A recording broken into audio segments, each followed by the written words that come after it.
ലൈവായി ഞങ്ങളുടെ നിങ്ങളുടെ അടുത്ത് ഈ രണ്ട് രാഷ്ട്രീയ എതിരാളികൾക്കെതിരെയും പ്രതിയോഗികൾക്കെതിരെയും മുഖ്യമന്ത്രിയും പ്രതിപക്ഷ നേതാവും രണ്ടുപേരും ഒരേ രൂപത്തിൽ പ്രതിയോഗികളായി അദ്ദേഹം കാണുകയാണല്ലോ. ഇവർക്കെതിരെയുള്ള ആയുധങ്ങൾ ഇങ്ങനെ പോക്കറ്റിൽ വെച്ച് നടക്കുകയാണോ PV അൻവർ? അത് സമയം വരുമ്പോൾ പുറത്തെടുക്കുമെന്ന് പറയുന്നതിന് ഒരു ഭീഷണിയുടെ സ്വരമുണ്ട്. അങ്ങനെ ബ്ലാക്ക് മെയിൽ ചെയ്തൊരു രാഷ്ട്രീയത്തിൽ കേരളത്തിന് എത്രത്തോളം വിജയം സാധ്യമാകും അഡ്വക്കേറ്റ് സാജിദ് ബാബു? ഒരു ഭീഷണിയുടെ സ്വരവും ഞങ്ങൾ ഉയർത്തിയിട്ടില്ല. ഞങ്ങൾ കേരളത്തിൽ നിലവിൽ നടന്നുകൊണ്ടിരിക്കുന്ന കാര്യങ്ങളെക്കുറിച്ചാണ് കേരളത്തിൽ സംസാരിച്ചുകൊണ്ടിരിക്കുന്നത്. ഞങ്ങൾ ഭീഷണിപ്പെടുത്തിയാൽ ആരെങ്കിലും ഭയപ്പെടുന്നവരുമാണെന്ന് ഞങ്ങൾ കരുതുന്നില്ല. ഒരു ഭീഷണിയും ഇവിടെ നടത്തിയിട്ടില്ല. മറിച്ച് ഇവിടെ പ്രതിപക്ഷ നേതാവിൻ്റെ നേതൃത്വത്തിൽ നടന്നുകൊണ്ടിരിക്കുന്ന ഈ ശ്രമങ്ങളുണ്ടല്ലോ, ബാക്കി UDF എല്ലാ ഘടകകക്ഷികളും UDFൻ്റെ നേതൃത്വമാകെ വളരെ മോശമായ രീതിയിലാണ് പോയിക്കൊണ്ടിരിക്കുന്നതെന്നുള്ള അഭിപ്രായം ഞങ്ങൾക്കില്ല. ഒരു പിണറായി സത്തിനെതിരായിട്ടുള്ള പോരാട്ടം നടത്തുന്ന സമയത്ത് അൻവർ ഉപയോഗിച്ച പദം എന്താ? മുക്കാൽ പിണറായി എന്നുള്ളതാണ്. ആ രീതിയിലുള്ള ധാർഷ്ട്യം അനുവദനീയമല്ല എന്നുള്ളതിന്റെ ഭാഗമായിട്ടാണ് അത്തരത്തിൽ സംസാരിച്ചിട്ടുള്ളത്. അല്ലേ, ഈ മുക്കാൽ പിണറായി എന്നൊക്കെ പറയുന്നതിന്റെ അർത്ഥം എന്താണ്? അതെന്ത് തരം പ്രയോഗമാണ്? യഥാർത്ഥത്തിൽ ഈ പ്രയോഗം ആർക്കെതിരെ ഉന്നയിക്കുന്ന പ്രയോഗമാണെന്ന് താങ്കൾക്കും അറിയാമല്ലോ. ഈ മുക്കാൽ പ്രയോഗമൊക്കെ ആരുപയോഗിക്കുന്ന ആയുധമാണെന്ന് അറിയാമല്ലോ. ഇതൊന്നും അറിയാത്തതാണോ PV അൻവർ? ഈ തെരഞ്ഞെടുപ്പിനകത്ത് ഈ കഴിഞ്ഞ 8-9 മാസക്കാലമായി PV അൻവർ ഉന്നയിച്ചുകൊണ്ടിരിക്കുന്ന വിഷയങ്ങളുണ്ട്. ആ വിഷയങ്ങൾ എത്രത്തോളം ഇവിടുത്തെ മുഖ്യധാര പ്രതിപക്ഷം എന്നുള്ള രീതിയിൽ അവർക്ക് ഉയർത്തിക്കൊണ്ടുവരാൻ സാധിച്ചിട്ടുണ്ട്? ഉയർത്തിക്കൊണ്ടുവരാൻ സാധിച്ചിട്ടില്ല. ആ ഉയർത്തിക്കൊണ്ടുവരാൻ സാധിക്കാത്തത് എന്താണ് എന്നുള്ളതാണ് ഞങ്ങൾ മനസ്സിലാക്കുന്നത്.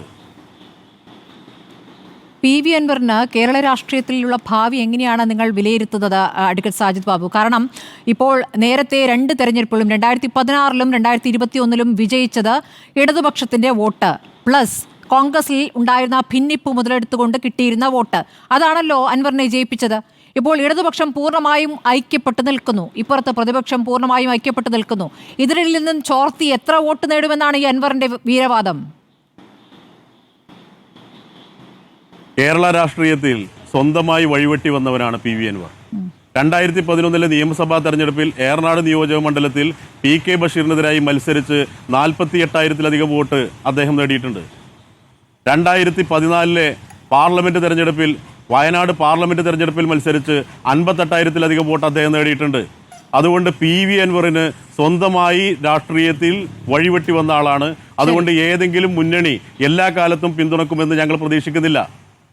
നിങ്ങളുടെ കൂടെ പത്രിക നൽകാൻ വന്നിരുന്ന ആം ആദ്മി പാർട്ടി പ്രതിനിധികൾ ഇപ്പോൾ പറയുന്നു TMCയുടെ സ്ഥാനാർത്ഥിയായി നിൽക്കുന്നെങ്കിൽ പിന്തുണ എന്ന രൂപത്തിലാണ് ഞങ്ങൾ പോയത്. ഇപ്പോൾ TMC അല്ല, സ്വതന്ത്രനാണ്, ഇപ്പോൾ കത്രിക ചിഹ്നവുമായി ഇറങ്ങിയിരിക്കുകയാണ്. ഞങ്ങൾക്ക് ഒരു പിന്തുണയില്ല, വ്യക്തി എന്ന നിലയ്ക്ക് അൻവറിനെ പിന്തുണയ്ക്കുന്നില്ല എന്ന്. അപ്പോൾ ആ നിലയ്ക്കുമുള്ള പിന്തുണയും ഇല്ല. അന്ന് ജാഥയായി പകുതി ഇറങ്ങി.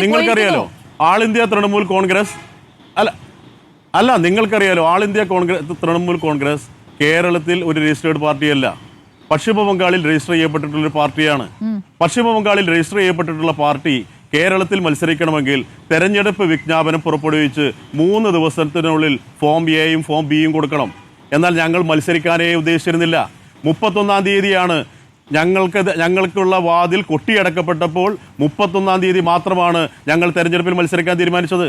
നേരത്തെ ഞങ്ങൾ തെരഞ്ഞെടുപ്പിൽ മത്സരിക്കാൻ തീരുമാനിച്ചിരുന്നുവെങ്കിൽ ഞങ്ങൾ ഈ കത്ത് ഫോം എയും ബിയും ഒക്കെ കൊടുത്ത് ചിഹ്നം കിട്ടുന്ന ഒരു സാഹചര്യത്തിലേക്ക് വരുമായിരുന്നു. അപ്പൊ അവർ തൃണമൂൽ കോൺഗ്രസിനെയാണ് പിന്തുണക്കുന്നത്, സ്വതന്ത്രനെ പിന്തുണക്കുന്നില്ല എന്നാണ് പറയുന്നത്.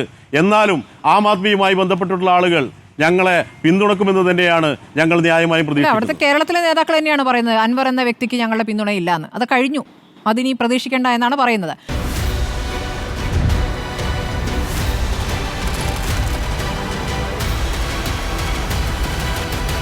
ഡിബേറ്റ് വിത്ത് സ്മൃതി പരുത്തിക്കാട്.